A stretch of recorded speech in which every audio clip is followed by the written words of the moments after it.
There's a very important leadership principle that we talk a lot about around here, talking about the idea of being a thermostat rather than being a thermometer. Now, this is not a metaphor that we came up with. There's a bunch of leadership gurus out there that use that same terminology. I want to really unpack that for you in this video. A thermometer does something very simple. The thermometer tells you the temperature of the room. It's 70 degrees in the room, or it's 75 degrees in the room. Or if you're at my mom's house, it's 82 degrees in the room because she likes it a little warmer. But a thermostat always takes it a step further than that. A thermostat is very different. A thermostat doesn't just tell you the temperature.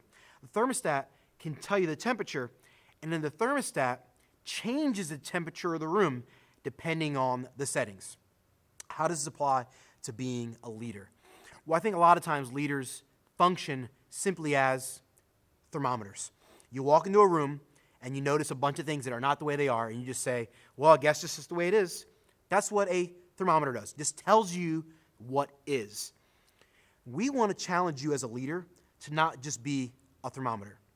We want to challenge you to be a thermostat. And what we mean by that is when you walk into a room to determine the climate of the room, metaphorically speaking, determine what's going on in that room, and to make changes depending on what should be. A lot of people walk into a room and they notice things that are wrong, but they don't actually change them. We want you to intentionally be the catalyst for change in every scenario that you're in. Never be a thermometer. We want you, as a leader, to be a thermostat. And in fact, if you are unwilling to be a thermostat, the chances of you ever being an effective leader is pretty much zero. So we want to challenge you to be unafraid to step in and be a thermostat. Let me give you a few real simple examples of what a thermostat does versus a thermometer. A few weeks ago, I walked into a room. It was a teaching setting or a preaching session, and I walked into a room. It was about 150 chairs set up in this room.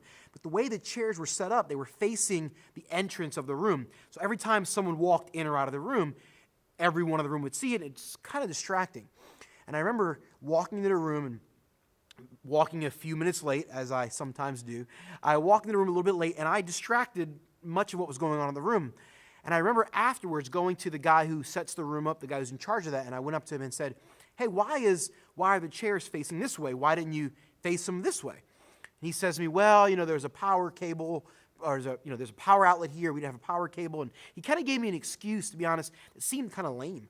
And I thought to myself, so you knew that the chairs were facing the direction they should not be facing, and you knew that it would be a distraction to everyone watching what was going on. You were a thermometer. This is going to be a distraction. He was able to tell me what the problem was. A thermometer simply tells you the problem. A thermostat, however, takes it a step forward.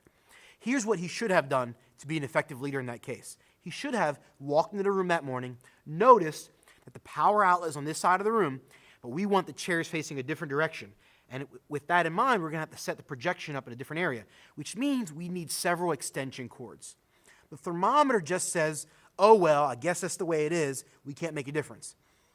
But an effective leader, the thermostat, does whatever it takes to go get the power extension cords and whatever you need to do so that you can face it the right direction. If he had been a thermostat in that scenario, the experience of everyone attending would have been better. They would have listened to the preaching without being distracted. They would have gotten more out of it. Something as simple as being a thermostat and which way we face the chairs in the room dramatically changes the experience of everyone sitting in that room that morning. Let me give you an example that might happen on a Wednesday night at a youth gathering.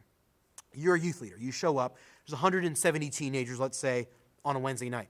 And you notice that in the back corner during the worship time, during the musical corporate worship time, there's a group of teenagers that are talking and being distracting. And they're not really paying attention at all. As a thermometer, you would say, hey, I noticed there's teenagers not paying attention. A thermostat says this, those teenagers are not paying attention. Metaphorically, you've grabbed the climate of the room. And now you got to determine this. Is that the right thing? I've got to go over as a thermostat and do something to change what's going on. A thermometer simply just lets it happen. But a thermostat steps in and you become the agent of change. You do something to get those kids to stop being a distraction and hopefully get them to engage and pay attention. This applies in a variety of different areas of our life. Here's a couple questions that I always challenge people when they walk into a room. When you walk into a room, here's the questions I always ask myself. What's wrong? How do I fix it? That sounds crazy, sounds somewhat pessimistic, but a great leader asks himself those two questions every single time you walk in a room. Every single time? Yes, every single time. It's like a button. It's in my brain that I can't even turn off anymore. It's permanently on. And we want you as an adult leader to permanently have this turned on in your brain. What's wrong and how do I fix it? If I walk into a room, I ask myself, what's wrong? It's not loud enough. How do I fix it? Turn down the volume. I walk into a room. Oh, it's not loud enough. How do I fix it? By turning it up. Every single time I walk into a room, I ask myself, what's wrong? How do I fix it? And then once I'm in a room and things change or we transition from one thing to the next, as things are going on through the course of a meeting or a course of an experience, I'm asking myself questions like this on a regular basis. What do I see? What do I feel? What do I hear?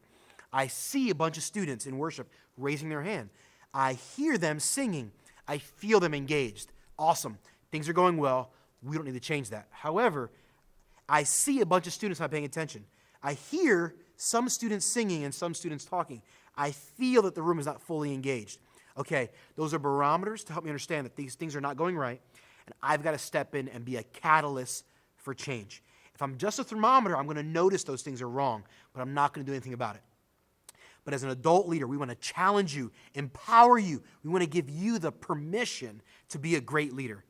And you do that by choosing to be a thermostat, to intentionally stepping in, noticing what's wrong, and making intentional movements to change things that are going wrong so they can go better.